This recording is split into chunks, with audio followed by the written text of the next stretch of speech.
उत्तिष्ठ नरशार्दूल कर्तव्यं दैवमाह्निकम् उत्तिष्ठोत्तिष्ठ गोविन्द उत्तिष्ठ गरुडध्वज उत्तिष्ठ कमलाकान्त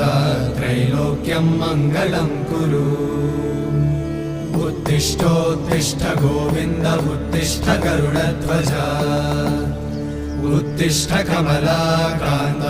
त्रैलोक्यं मङ्गलं कुरु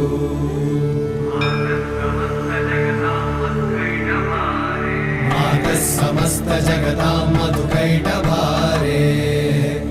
वक्षो विहारिणि मनोहर दिव्यमूर्ते